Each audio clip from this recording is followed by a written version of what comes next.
fadlan haddii ay tahay markii ugu horeysay oo aad nagu soo birayso ha hilmaamin in subscribe-ka aad nagu taageertid si muuqaallo ciinkan oo aad u xiiso badan aad halkan uga bogatid. Maanta oo taariikhdu ay ku beegan tahay 3 bishan 12 ee December ee sanadkan 2024 waxaynu soo qaadan doonaa wararkii ugu dambeeyay ee dagaalka Ruushka iyo Ukraine. Waxaan ku wareynayaa ciidamada Ruushka oo maanta diyaarado drones markaasi ku weeraray qaybo badan oo kamid ah wadankaasi Ukraine si la mid ah gantaalo artillery ah si la mid ah gantaalo aad u xooggan oo saacadihii aynu soo dhaafnay ku hoobtay gobolada qaar ee wadankaasi. Ilaa ay xilligan 5 qof ayaa markaasi la xaqiijiyay in ay ku nafwaayeen weeraradan halka in ka badan 23 qof oo kalena ay markaasi ku dhaawacmeen. Ciidamada Ruushka ayaa waxaa haatan la tilmaamayaa in 110 diyaaradood oo nooca duuliyaha lahayn ee droneska in saacado ka hor ay ku weerareen qaybo badan oo kamid ah wadankaasi Ukraine sida ciidamada cirka ee wadankaasi ay tilmaamayaan. diyaarad drone ah ayaa waxa ay burbur xoog leh markaasi ka geysatay caasimadda Ternopil ee dhanka galbeed ee wadankaasi Ruushka. diyaaradahan droneska qaar kamid ah ayaa la tilmaamayaa in burbur xoog leh ay ka geysteen caasimadda Ternopil ee galbeedka wadankaasi Ukraine halkaasi oo hal qof uu ku dhintay halka 4 kalena ay markaasi ku dhaawacmeen. waxaa sidoo kale jira dhisme dhowr daba ka koobnaa oo diyaaradahan droneska burbur xoog leh ay ka geysteen waxaana halkaasi laga daadguriyay ilaa 100 qof sida dowladda Kiev ay markaasi xaqiijisay. waxaa sidoo kale weeraradan ku burburay guryo badan, garaashyo, dukaamo iyo sidoo kale in ka badan 20 gawaari. dhanka gobolka Dnipropetrovskina hal qof ayaa markaasi la xaqiijiyay in uu ku dhaawacmay weerar ciidamada Ruushka ay ka geysteen caasimadda Nikopol iyo sidoo kale deegaan lagu magacaabo Maharanets. waa sida uu xaqiijiyay gofanaha gobolkaasi Sahelyask. ciidamada Ruushka iyo sidoo kale duqeymo iyo weeraro waxa ay ka geysteen gobolka Donetsk ee bariga dalkaasi Ukraine halkaasi oo 5 qof ay ku dhaawacmeen. waa sida uu sheegay gofanaha gobolkaasi Vadim Vilashkin.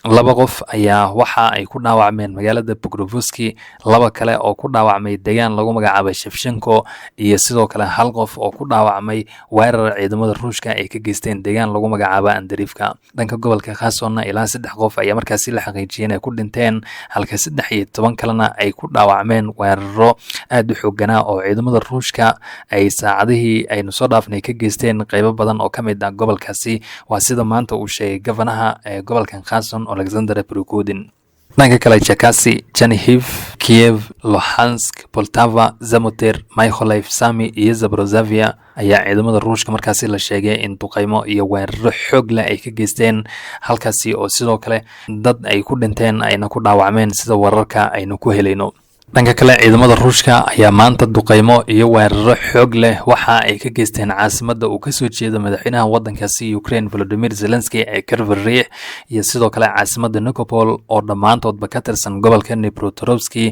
halkaasi oo khasaaro xoog leh markaasi laga soo tabinayo. Sahelyask oo markaasi ah taliyaha ciidamada militariga ee gobolka Dnipropetrovsky ayaa waxa uu markaasi sheegay in 3 qof oo ku dhaawacmay weeraradan in 2 kamid ah xaaladooda caafimaad ay haatan markaasi liidato isla markaana lagu dabiibaya xarun caafimaad oo ku taala halkaasi. ilaa 2 guri ayaa sidoo kale la tilmaamayaa in ciidamada Ruushka ay ku burburiyeen weeraradan iyo sidoo kale dukaamo iyo xarumo ganacsi oo ku yaalay caasimadda Nikopol. Sahelyask ayaa markaasi sheegay in ciidamada Ruushka saacadihii aynu soo dhaafnay in ka badan 20 weerar in ay ka geysteen halkaasi waxaana ciidamada Ruushka sidoo kale magaalooyinka Kryvyi Rih, Marhanets iyo Myrov oo ka tirsan gobolka Dnipropetrovskina la sheegay in diyaarado drones ah iyo gantaalada halista ee Fab 500 in ay ku garaaceen iyo sidoo kale gantaalada artillery-ga oo aad u tiro badnaa. dhismayaal dhowr daba ka koobnaa 8 guri iyo sidoo kale garaash, 2 gawaari, xarun jimicsiga lagu sameeyo, dukaan iyo kaalin shidaal ayuu Sahelyask markaasi sheegay in weeraradan lagu burburiyay si la mid ah xarumaha tamarta ee gobolka Dnipropetrovsky iyo sidoo kale dhuumaha gaaska ee halkaasi maro. dhanka kale madaxweynaha wadankaasi Ukraine Volodymyr Zelensky ayaa maanta sheegay in saraakiil ka tirsan ciidamada militariga ee dalkaasi North Korea oo ka dagaalamaya gobolka Kursk ee xuduudda ay wadaagaan labada dal ee Ruushka iyo Ukraine in maanta lagu dilay dagaal aad u adkaa oo ka dhacay gobolka Kursk ee xuduudda ay markaasi wadaagaan labada dal ee Ruushka iyo Ukraine. Tan ayaa ku soo aadaysa xilli Pyongyang lagu eedeynayo in ka badan 11,000 oo askari in ay u soo direen Ruushka, kuwaasi oo haatan Moscow ku taageeraya dagaalka ay ka wadaan gobolka Kursk ee galbeedka waddankaasi Ruushka. Wakaaladda wararka ee dalkaasi Japan ee Kyodo News ayaa waxa ay markaasi tabisay in Zelensky uu isagu markaasi sheegay in haatan Ruushka ay si wanaagsan oo aad u qiimo badan in ay ula dhaqmayaan kumanaankan askari ay ka yimid dalkaasi Kuuriyada Waqooyi si kumanaan kale ay ugu suurta gasho in waddankaasi ay ka yimaadaan islamarkaana Ruushka ay ku taageeraan dagaalka haatan ay kula jiraan Ukraine. Zelensky ayaa waxa uu markaasi soo hadal qaaday in ay haatan helayaan xogo markaasi la xiriira in ka badan 2,000 oo askari oo ka tirsan ciidamada militariga ee dowladda North Korea in ay taageero siinayaan ciidamada mariinka ee waddankaasi Ruushka iyo kuwa iyo guutooyinka ciidamada cirka ee waddankaasi Ruushka ee ka dagaalamaya qaybo badan oo ka mid ah deegaanada qaar ee hoos yimaada gobolka Donetsk. Deegaanada qaar ee hoos yimaada gobolka Kursk ee xuduudda ay markaasi wadaagaan labada dal ee Ruushka iyo Ukraine. dhanka kale Zelensky ayaa maanta markii ugu horeysay waxa uu qirtay in dagaalkan looga adkaaday islamarkaana la joogay xilligii xal diblomaasiyadeed la raadin lahaa. Zelensky ayaa markaasi sheegay in haatan wadada kaliya ee markaasi lagu xoreyn karo gobolada ciidamada Ruushka ay qabsadeen ee gudaha wadankaasi Ukraine in ay tahay in xal diblomaasiyadeed markaasi la raadiyo oo miiska wada hadalka wax waliba lagu xalliyo. Waxa uu soo hadal qaaday in ciidamada militariga ee dowladda Ukraine in haatan aysan tabar lahayn iyo waliba in aysan haysan taageeradii military oo ay markaasi u baahnayeen. Hadalkan oo uu soo jeediyay xilli waraysi oo markaasi siiyay wakaaladda wararka ee dalkaasi Japan ee Kyodo News. waxaa sidoo kale uu soo hadal qaaday gobolka Crimea oo ciidamada Ruushka ay markaasi qabsadeen 2014 isagoona sheegay in gobolkan iyo gobolada kale ee Donbasska oo haatan ciidamada Ruushka ay gacanta ku hayaan in kaliya lagu xoreyn karo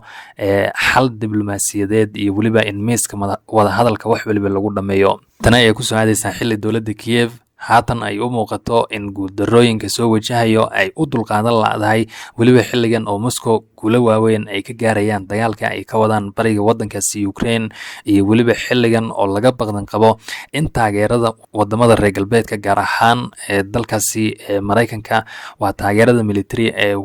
Kiev ay ka helaysa Washington in hoos u dhac uu ku yimaado waliba xilligan oo Donald Trump la qorsheenayo in waxa ka dambeeya 20 Janaayo ee sanadka dambe in xilka madaxweynaha ee wadankaasi Mareykanka uu la wareego. Hadalka Zelensky ayaa ku soo aaday xilli Ukraine isbuucyadii aynu soo dhaafnay ay ka dalbanaysay wadamada ururka gaashaanbuurta NATO in ay u ogolaadaan Ukraine in si degdeg ah ay ururkan ugu soo biiraan iyadoo markaasi la qorsheenayo in kulan heer wasiir ay isugu yimaadaan waa wasiirada arrimaha dibadda ee wadamada ururka gaashaanbuurta NATO caasimada Brussels ee dalkaasi Belgiumka laga bilaabo maanta oo taariikhdu ay ku beegan tahay 3 ilaa berrito oo ku beegan 4 bishan 12 ee December ee sanadkan aynu ku guda jirno. Zelensky ayaa markaasi soo hadal qaaday in dagaalkan waji cusub uu markaasi yeeshay haatanna